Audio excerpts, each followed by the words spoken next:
DSC stands for Differential Scanning Calorimetry.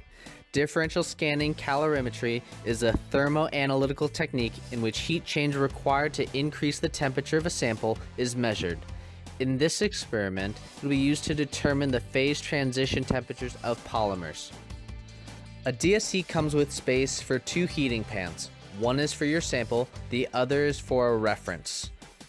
The DSC will heat both samples, trying its best to keep both samples the same temperature. The basic principle underlying this technique is that when the sample undergoes a physical transformation, such as phase transitions, more or less heat will need to flow to the sample than to the reference in order to maintain both at the same temperature. The heat flow determines whether a reaction is exothermic or endothermic. For example, as a solid sample melts to a liquid, it will require more heat flowing to the sample in order to increase its temperature to maintain that of the reference. This is due to the absorption of heat by the sample as it undergoes the endothermic phase transition from solid to liquid. By observing the difference in heat flow between the sample and the reference, a DSC is able to measure the amount of heat absorbed or released during such transitions. The DSC plots the data in a graph similar to the one shown here, provided by KLE University. During heating, the heat flow maintains constant as long as there is no phase transition.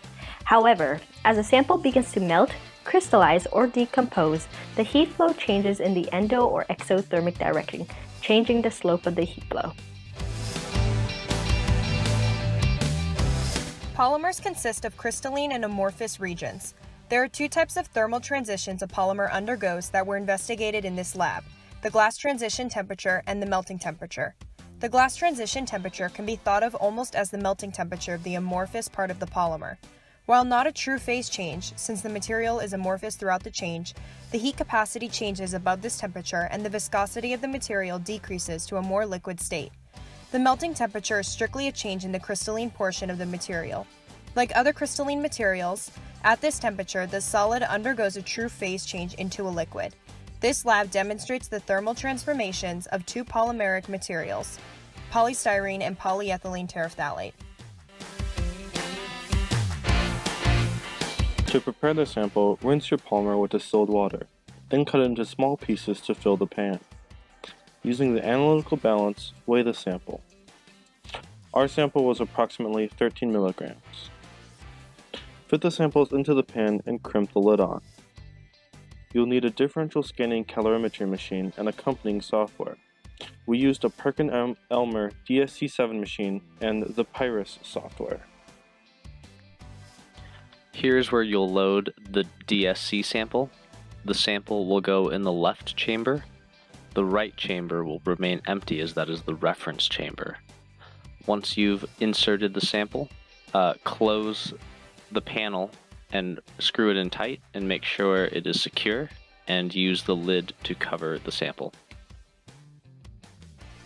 To start using the Pyrus software, make sure to turn the setting to online, as it is offline by default.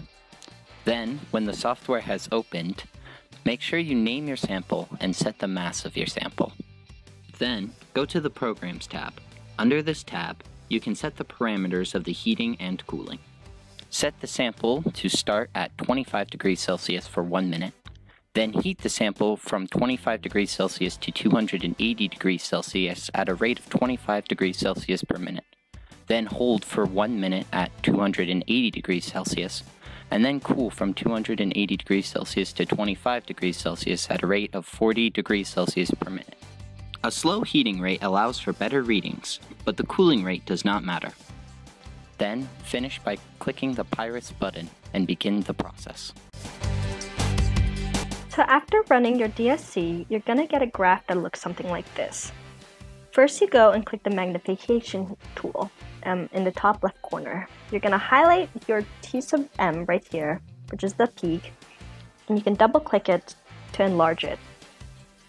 Click Calculate, and then click Peak Area. Here's where you can analyze your peak.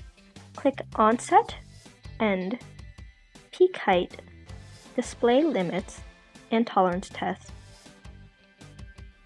Then highlight your peak by clicking and dragging. You're going to say Calculate. After clicking calculate, you're going to get your values. You can also click and drag them around in order to read them better, which I'm doing right now.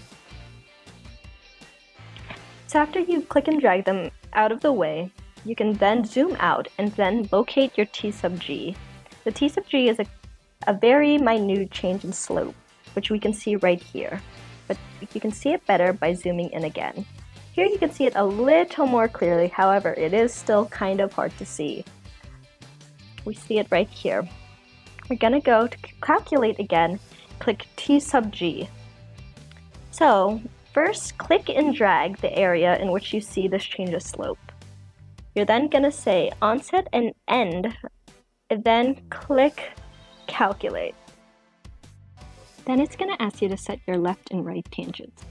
You want to align your tangents so that the change of slope is right in between.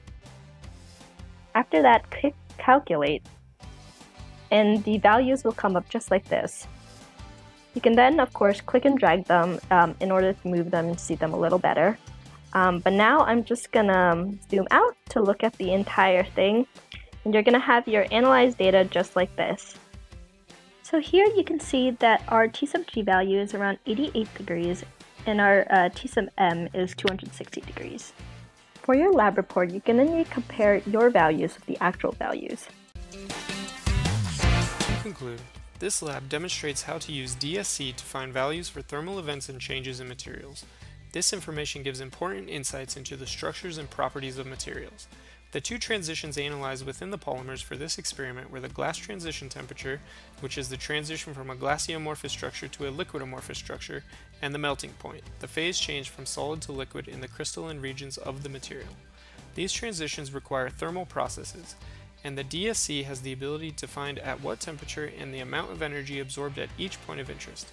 In addition to just the melting and glass transition temperatures, DSC can be used to measure other parameters such as the heat of fusion, specific heats, crystallization temperature of polymers, and even reaction energies.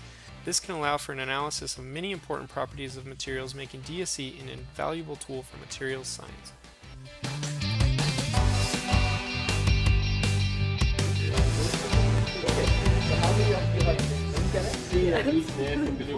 Gosh, I got this, it's fine.